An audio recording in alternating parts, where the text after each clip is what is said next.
Infelizmente, as técnicas de manipulação, de persuasão, que estão a ser usadas nos treinamentos das vendas, por exemplo, hoje infiltraram-se para dentro das igrejas.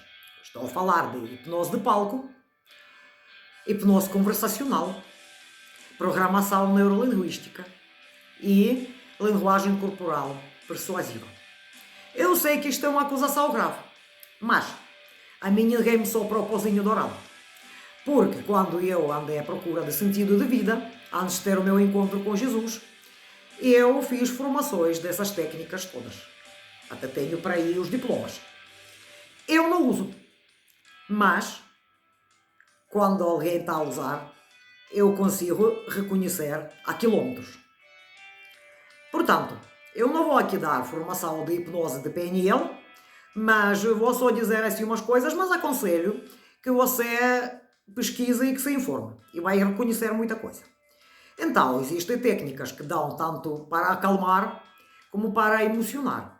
E isto faz com que o ser humano seja conduzido sem que se perceba. Então, a hipnose do palco você pode ver naqueles cultos onde há histeria coletiva, que não há outro nome.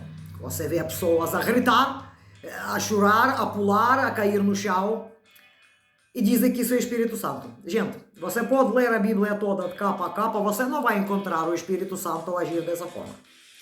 Não vai. Pronto. E isso é hipnose de palco. Eu sei como é que isso funciona. Eu sei fazer isso. Não faço. Para que é que serve? Para levar a pessoa ao estado emocional extremo, para depois dar 3 ou 4 sugestões que a pessoa pensa que aquilo foi de Deus. Muito simples. Mas isso até dá para reconhecer muito bem. Mas há outra coisa mais perigosa, que é usada nas igrejas mais tradicionais, que é a programação neurolinguística e hipnose conversacional, que tanto é usado na pregação, quando pregam uma seca que tu estás quase a dormir, e depois aí o teu cérebro já está naquele estado que dão-te 3 ou 4 sugestões e aquilo fica, ou então os tais aconselhamentos pastorais, que a pessoa fala-te com tanto amor.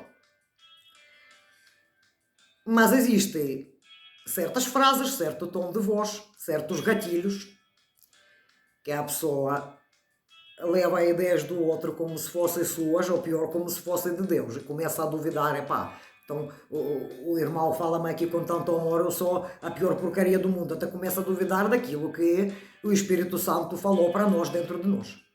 Isso é mais perigoso e mais difícil de reconhecer. Eu confesso que eu quase que tropecei numa coisa dessas, mas felizmente percebi a tempo. Então, eu cá falo a bater, mas pelo menos sou sincera. Então é preciso muito cuidado. Depois existe aquela linguagem corporal persuasiva, que é certas posturas, certos gestos, não é preciso mais nada para não, que geram autoridade. Pronto.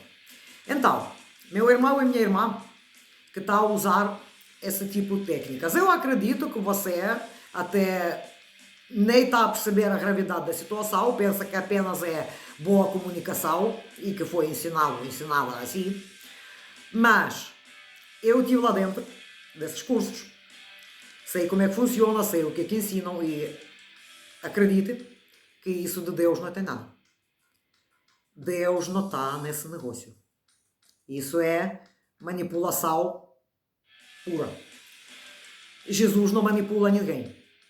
Deus criou o ser humano livre, com capacidade de pensar e de discernir. Se você pensa que, ao falar de Jesus, precisa de usar técnicas de manipulação, ou precisa dos textos dos puritânios da Silva de 1 quilómetro para validar a palavra, então para si, Jesus é a sua palavra, não é o suficiente. Mas Jesus é o suficiente. Jesus não precisa disso. Então eu aconselho, para quem está a usar esse tipo de técnica, aconselho de facto repensar.